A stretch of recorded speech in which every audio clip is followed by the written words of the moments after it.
Magandang umaga po sa lahat. Sana po ay nasa mabuti kayong kalagayan sa araw-araw at lagi kayong patnubayan ng may kapal. Ngayon po ay araw ng linggo, July 13 yata ngayon. Hindi ko matandaan kung July 12 o July 13. At nandito na naman po ako. Ito, makikita nyo may aeroplano dyan. Malapit lang kami sa airport.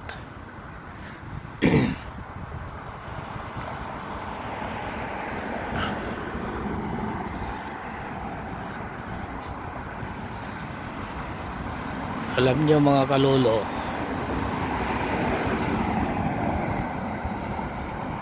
nung kami papunta rito ng aking misis dahil sa petition ng aking anak,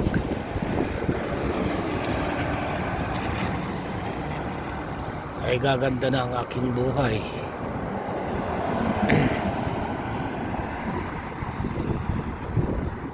Pero sa totoo lang, alam nyo ang sideline ko rito dahil wala naman akong trabaho.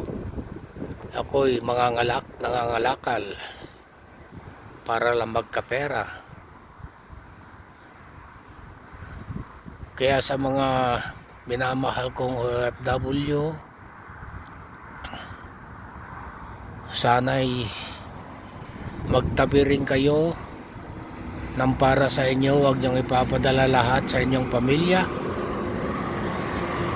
Okay magpadala, pero sa akin lang, kung maaari, huwag niyong ipadala lahat, kasi naranasan ko rin na naging OFW noong araw. Padala lahat ang pera sa aking pamilya. Pag uwi ko ng Pilipinas, wala ring ipon. Pero okay lang kasi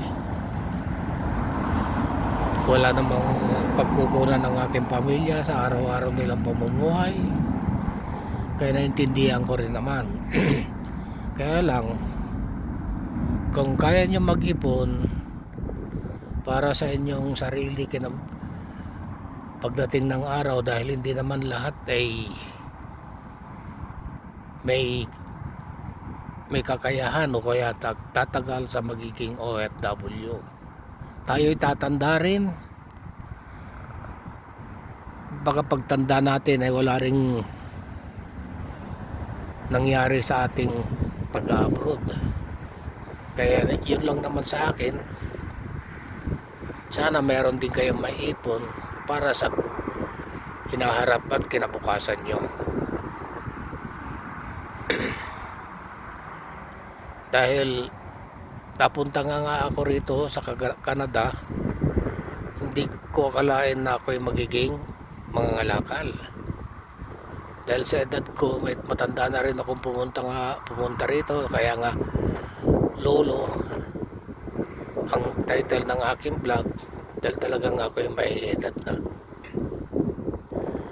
Maganda sa mga kabataan, yung mga kalakasan pa na pupunta rito, maganda. Pagka nagkatrabaho ko rito, at least kumikita.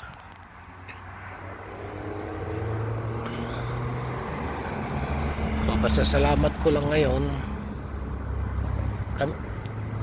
ako'y libre sa araw-araw. Yan, tignan nyo, lapit talaga ng airport dito sa amin.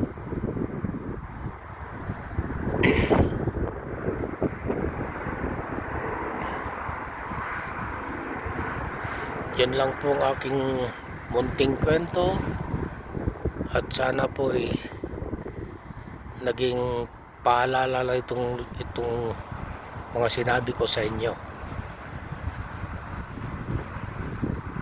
At maraming salamat po sa inyong panonood.